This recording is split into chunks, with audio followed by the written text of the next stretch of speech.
আসসালামু আলাইকুম, আমি রুহুল আমিন। কেমন আছেন সবাই? আশা করি সবাই অনেক ভালো আছেন এবং আজকে সিনেমা 4D নতুন আরেকটি টিউটোরিয়ালে আপনাদের সবাইকে অনেক, অনেক স্বাগতম এবং আজকের এই টিউটোরিয়ালটিতে আমি কি ফ্রেম নিয়ে কথা বলবো। সিনেমা 4Dতে কোনো অ্যানিমেশন যদি আপনি করতে যান তাহলে কি ফ্রেম অবশ্যই আপনার প্রয়োজন হবে এবং মোশন গ্রাফিক ডিজাইনে কি ফ্রেম কথাটা হয়তো আপনারা অনেক সময় শুনে থাকতে পারেন। যারা Adobe After Effects এ কাজ জানেন অথবা এই ধরনের কোনো সফটওয়্যারে মোশন গ্রাফিক ডিজাইন করা যায় এরকম কোনো সফটওয়্যারে যারা কাজ করেছেন তারা কি ফ্রেম সম্পর্কে অবশ্যই জানেন। তো আফটার এফেক্টসে কি ফ্রেম যেভাবে কাজ করে সিনেমা 4Dতেও প্রায় একই রকমভাবেই কাজ করে।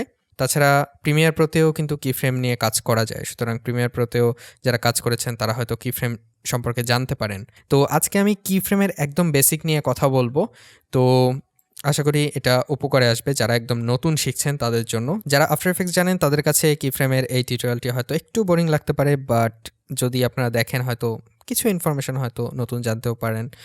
তো যাই হোক, কি ফ্রেম আসলে কি সেখান থেকে শুরু করি। কি ফ্রেম হচ্ছে আপনি কোনো একটা সফটওয়্যারকে বলে দিচ্ছেন যে 1 সেকেন্ড বা 2 সেকেন্ড যাই হোক, সময়টা বিভিন্ন ধরনের হতে পারে, যে এই সময়ের মধ্যে এই জিনিসগুলো আমার চেঞ্জ করা লাগবে, আমার পজিশন চেঞ্জ করা লাগবে বা স্কেল অথবা রোটেশন অথবা এই ধরনের কিছু জিনিস। এইখানে সিনেমা 4Dতে যেরকম আরেকটা আছে পয়েন্ট লেভেল অ্যানিমেশন, তো সেই ক্ষেত্রে আপনি কিছু পয়েন্ট আপনি হচ্ছে চেঞ্জ করছেন।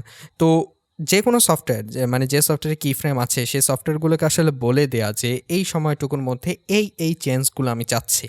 তো সফটওয়্যারগুলো এই কি ফ্রেমের মাধ্যমে এই জিনিসগুলো মনে রাখে যে 0 থেকে 1 সেকেন্ডের মধ্যে এই চেঞ্জগুলো, 1 থেকে 2 সেকেন্ডের মধ্যে অথবা 30 ফ্রেম রেট পার সেকেন্ডে যদি হয়ে থাকে যে 1 থেকে 2 ফ্রেমের মধ্যে এই চেঞ্জগুলো হবে। তো এই চেঞ্জগুলো আফটার এফেক্টসকে আসলে বলে দেয়া।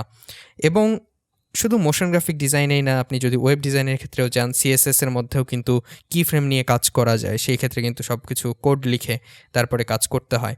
তো সেটা আসলে একটা ডিফারেন্ট জিনিস, বাট আমি আসলে জানিয়ে রাখলাম যে ওয়েব ডিজাইনেও আসলে কি ফ্রেম নিয়ে কাজ করা যায় এবং কিছু ছোটোখাটো অ্যানিমেশনের কাজ করা যায়। অনেকে অনেক ভালো অ্যানিমেশনের কাজও করেন সিএসএস দিয়ে। তো যাই হোক, তো এই কি ফ্রেমের মাধ্যমে আপনি একটা সফটওয়্যারকে বলতে পারবেন যে আপনি কি চেঞ্জ চাচ্ছেন। তো প্র্যাকটিক্যালি আমি যদি আপনাদের দেখাতে চাই তাহলে এইখানে যদি আমি একটি কিউব নিই, এই কিউবটার স্কেল কম বেশি হতে পারে, তারপরে পজিশন এইখানে চেঞ্জ হতে পারে বিভিন্নভাবে। তো আপনি যখন স্ট্যাটিক অবজেক্ট নিয়ে কাজ করবেন তখন জাস্ট চেঞ্জ করে ওইভাবে রেন্ডার করে নিলেন, কিন্তু ভিডিও হিসেবে যখন আপনি রেন্ডার করবেন সেই ক্ষেত্রে আপনি হয়তো চাচ্ছেন যে কিউবটা এইখান থেকে এই দিকে চলে আসুক 1 সেকেন্ডের মধ্যে। তখন আপনি কি করবেন? তখন আপনি যেটা করতে পারেন, এইখানে আমি প্রথমে জাস্ট এমনি দেখিয়ে দিচ্ছি, পরে আপনাদের ভেঙে বলছি। তো এইখানে দেখুন যে আমি কোঅর্ডিনেটে যদি যাই, আমি এইখানে পজিশন চেঞ্জ করতে পারবো। তো আমি যদি পজিশনে এইখানে একটা কি ফ্রেম নিই, তারপরে এইখানে হচ্ছে আমি 1 সেকেন্ডে আসি। 1 সেকেন্ডে আসার পরে আমি যদি এইখানে কিউবটা এক্স পজিশনে কিছু দূর আনি এবং আরেকবার এখানে ক্লিক করি, তাহলে যদি আমি প্লে করি তাহলে দেখবো যে কিউবটা 1 সেকেন্ডে, অর্থাৎ এখানে ফ্রেম হিসেবে দেখাচ্ছে যে 0, তারপর 5, 10 এইভাবে ফ্রেম হিসেবে দেখাচ্ছে। যেহেতু আমি 30 ফ্রেম রেট পার সেকেন্ড নিয়েছি, এখানে যদি আমি সেটিংসে যাই, দেখুন রেন্ডার সেটিংসে গেলাম, এখানে দেখুন যে 30 ফ্রেম রেট পার সেকেন্ড দেওয়া আছে, অর্থাৎ 1 সেকেন্ডে 30টা করে ফ্রেম আছে। সুতরাং এখানে 30-এ যখন আসছি তখন 1 সেকেন্ড, এখানে 60-এ যখন আসছি তখন 2 সেকেন্ড। সুতরাং এই 1 সেকেন্ডের মধ্যে এই চেঞ্জগুলো চলে আসলো। তো এখন আমি আপনাদের বোঝাই যে নিচের এই জিনিসটা আসলে কি। এটা হচ্ছে টাইম লাইন। আপনি এখানে কত সেকেন্ডে যাচ্ছেন সেটা এখানে দেখতে পারবেন। এখানে টোটাল হচ্ছে 90টা ফ্রেম আছে, সুতরাং এইখানে 3 সেকেন্ডের সময়টা আছে। আপনি এইখানে লিখে দিতে পারবেন যে আপনি কত ফ্রেমে যেতে যাচ্ছেন। আমি যদি এইখানে 80 লিখে দিই তাহলে আমি 80 নাম্বার ফ্রেমে এইখানে চলে আসব। আর আপনি যদি এইখানে আরও বেশি ফ্রেম চান, অর্থাৎ আপনি 3 সেকেন্ডে হয়তো হচ্ছে না, আপনি আরও বেশি সময় যাচ্ছেন, তাহলে এইখানে 120 আমি লিখে দিলাম, দেন এন্টার কি প্রেস করলাম, তাহলে দেখবেন যে এইখানে আরও ফ্রেম চলে এসেছে। এবং এইটা হচ্ছে জুম ইন এবং জুম আউট করার। আমি যদি এখানে একদম জুম ইন করি তাহলে 1 ফ্রেম 2 ফ্রেম এইভাবে ইন্ডিভিজুয়ালি ফ্রেম আমি কিন্তু দেখতে পাবো। আর এই পাশটাতে আপনি কিছু কন্ট্রোল দেখতে পাবেন, এইটা হচ্ছে প্লে আর পজ। আপনি এখানে যদি ক্লিক করেন তাহলে প্লে হবে। তো আপনি কিবোর্ডে স্পেস বার চেপেও প্লে করতে পারবেন। আর এই সাইডে এবং এই সাইডে দুইটা হচ্ছে কি আছে, আপনি যদি এটাতে ক্লিক করেন তাহলে আগের ফ্রেমে যাবেন এবং এটাতে যদি ক্লিক করেন একবার করে তাহলে একটা ফ্রেম করে আসলে আগে বা পিছে যাওয়ার জন্য এই দুইটা কি আপনি ইউজ করতে পারেন। আর এইটা হচ্ছে আগের কি ফ্রেম এবং পরের কি ফ্রেমে যাওয়ার জন্য, এইটা কিছুক্ষণ পরে আমি বোঝাচ্ছি। এবং এই দুইটা, এইটা একদম শুরুতে যাওয়ার জন্য এবং এটাতে যদি আপনি ক্লিক করেন একদম শেষে চলে যাবে, ঠিক আছে? যেরকম এই ক্ষেত্রে 120 ফ্রেমে চলে গেল। তারপরে কিছু কিফ্রেম নেওয়ার জন্য কিছু কি আছে ছোটোখাটো, এবং এইখানে আছে পয়েন্ট লেভেল অ্যানিমেশনের জন্য একটা কি। তো এটা নিয়ে আমি একটু পরে আসছি। তো এইখানে প্রথমে যে কি ফ্রেমটা নিলাম, দেখা যাচ্ছে যে এইখানে একটা কি ফ্রেম হয়েছে এবং এইখানে একটা কি ফ্রেম হয়েছে, এই দুইটা কি ফ্রেম। আমি চাইলেই যে কোনো কি ফ্রেমকে এখানে সিলেক্ট করে কিন্তু আগাপিছা করতে পারি। আমি এখানে 30-এ নিয়েছি, অর্থাৎ 1 সেকেন্ডের অ্যানিমেশন আমি নিয়েছি। এইখানে যদি 60-এ নিয়ে চলে আসে এই কি ফ্রেমটা, তাহলে দেখব যে 2 সেকেন্ডে এই অ্যানিমেশনটা হচ্ছে। তো আমি কি ফ্রেম দুইটা একদম ডিলিট করে দিচ্ছি এবং একদম স্ক্রিনটা ফাঁকা করে ফেললাম। আমি একদম প্রথম থেকে আপনাদের নিয়ে দেখাবো। তো এইখানে এই কিউবটা নিই। তো এখন কোশ্চিন আসতে পারে যে আপনি কি কি প্রপার্টি নিয়ে কি ফ্রেম করতে পারেন।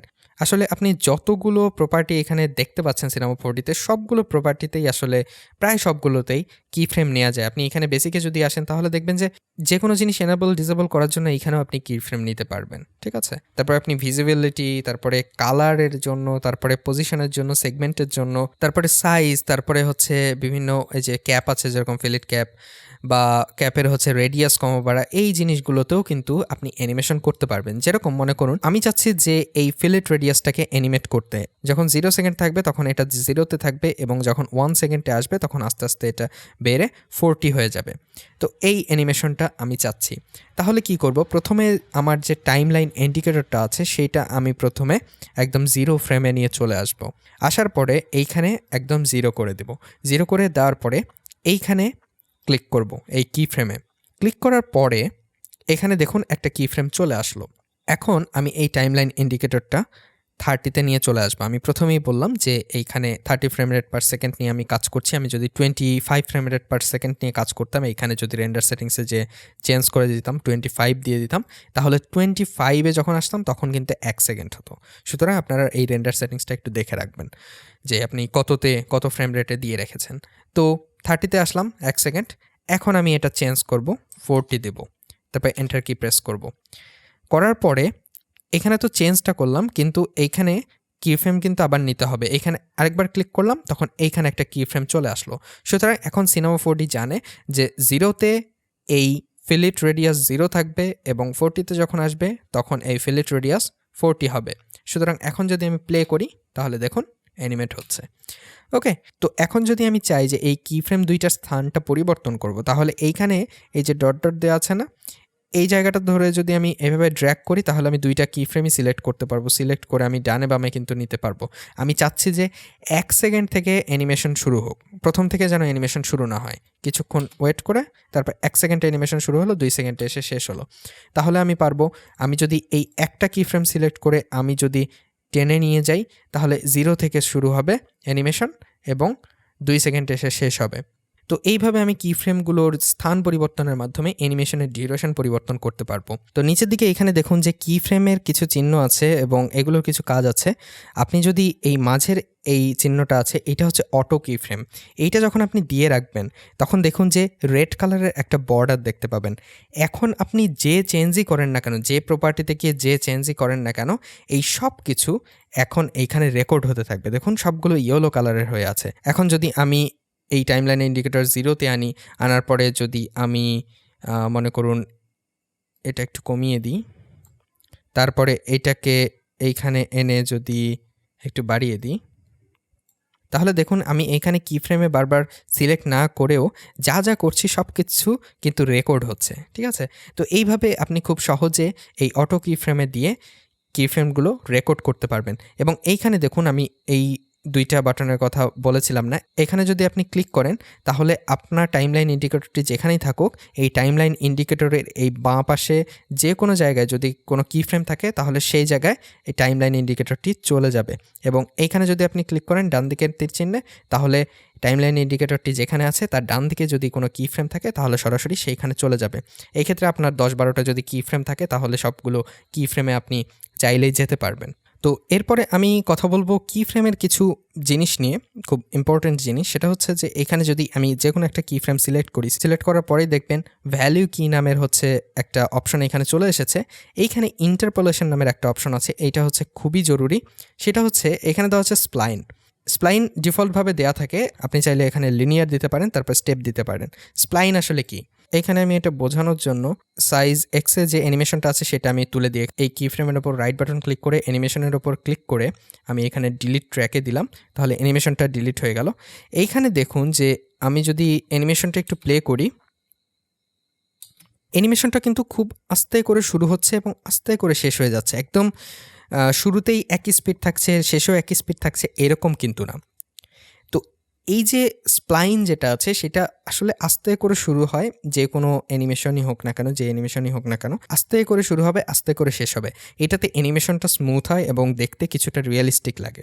আপনি যদি ফিজিক্সের দিক থেকেও চিন্তা করেন, যে কোনো জিনিস আপনি যদি একটা গাড়ি স্টার্ট করেন এবং চালানো শুরু করেন, শুরুতেই কিন্তু একই রকম স্পিডে সেটা যাওয়া শুরু করবে না, ঠিক আছে? আপনি আস্তে করে স্পিড বাড়াতে হবে। তো সেই ক্ষেত্রে আপনি যদি একটা গাড়িরও অ্যানিমেশন করেন, তাও আপনি কিন্তু আস্তে করে চালানো শুরু করতে হবে এবং যখন থেমে যাবে তখন কিন্তু আস্তে করে থেমে যাবে। এই জন্য অ্যানিমেশন যখন করবেন এই জিনিসটা খেয়াল রাখবেন। এবং এইখানে দেখুন লিনিয়ার যেটা আছে, লিনিয়ার যদি আমি দিই তাহলে একদম অ্যানিমেশন যেভাবে স্টার্ট হচ্ছে ঠিক সেভাবেই স্টপ হচ্ছে। এইখানে আসলে কোনো স্মুথ যে মুভমেন্ট সেটা কিন্তু নাই। আর স্টেপ যেটা সেটা একদম গ্র্যাজুয়ালি স্টার্ট হবে আবার স্টপ হয়ে যাবে, ঠিক আছে? তো এই স্টেপটা খুব একটা দরকার হয় না, কোনো কোনো সময় দরকার হতে পারে। তো বেশিরভাগ সময় আমাদের স্প্লাইনটা দরকার হয়। তো এখন আসি পয়েন্ট লেভেল অ্যানিমেশনে। আমি যদি এই কিউবটা সিলেক্ট করি, সিলেক্ট করে ডিলিট করে দিই, এইখানে যদি আমি একটা স্ফিয়ার নিই, আমি কিবোর্ডে সি কি প্রেস করব, তাহলে এটা এডিটেবল হয়ে যাবে। এডিটেবল হওয়ার পরে এইখানে যদি আমি পয়েন্ট সিলেক্ট করি, তাহলে আমি এই পয়েন্টগুলো কিন্তু এইখানে এসে সিলেক্ট করতে পারবো, এইখানে সিলেকশন, লাইভ সিলেকশন টুল নিয়ে। তো আমি এইখানে পয়েন্ট লেভেল অ্যানিমেশনটা সিলেক্ট করে দিব এবং অটো কি ফ্রেম দিয়ে দেব। দিয়ে দেওয়ার পরে এখানে একটা কি ফ্রেম নিলাম এবং এইখানে এসে 30তে এসে আমি 2 ফ্রেম থেকে শুরু করেছি, ইটস ওকে, এটা জাস্ট বোঝানোর জন্য। তো আমি এই 4টা পয়েন্ট যদি সিলেক্ট করি, সিলেক্ট করার পরে মুভ করলাম আমি এরকম। তারপরে আমি যদি এইটাকে এখন প্লে করি, দেখুন। তো এইভাবে আপনি যে কোনো পয়েন্ট নিয়ে সেই পয়েন্টটাকে অ্যানিমেট করতে পারবেন। এটাই হচ্ছে পয়েন্ট লেভেল অ্যানিমেশন। তো এইটা আপনাদের আসলে কাজে আসতে পারে অনেক জায়গায়। এরপরে আমি টাইমলাইন নিয়ে কথা বলবো। তো আমি এই স্ফিয়ারটা ডিলিট করে দিই। এইখানে আমি একটা কিউব নিব, নেয়ার পরে আমি এইখানে 0 ফ্রেমে আসবো, তারপরে এক্সপোজিশনে এখানে ক্লিক করব। ক্লিক করার পরে পজিশন না, অ্যাকচুয়ালি এটা সাইজ, এইখানে আমি 30তে চলে আসলাম, 30 ফ্রেমে। তারপরে আমি এক্স যে সাইজটা আছে সেটা একটু বাড়িয়ে দিলাম। তারপরে এখানে কি ফ্রেম আবার ক্লিক করলাম, তাহলে আমার কি ফ্রেম এখানে হয়ে গেল।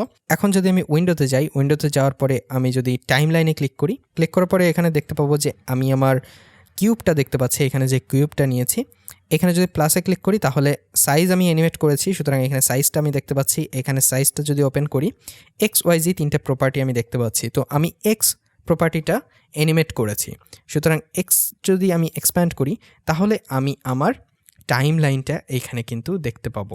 অ্যানিমেশনটা কিভাবে হয়েছে এইখানে কিন্তু অ্যানিমেশনটা হয়েছে কিভাবে, আমি যদি এইখানে অ্যানিমেশনটা দেখি, স্প্লাইনে দেওয়া আছে। সুতরাং দেখুন কার্ভটা কেমন হয়েছে।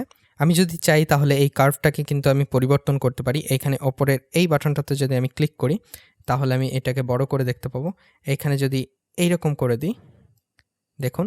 এখন যদি আমি প্লে করি, কীভাবে প্লে হচ্ছে দেখুন, আস্তে করে থেমে যাচ্ছে। তারপরে আমি যদি এইখানে ক্লিক করি, ক্লিক করে যদি খুব বেশি এরকম কার্ভ করে দিই তাহলে দেখুন।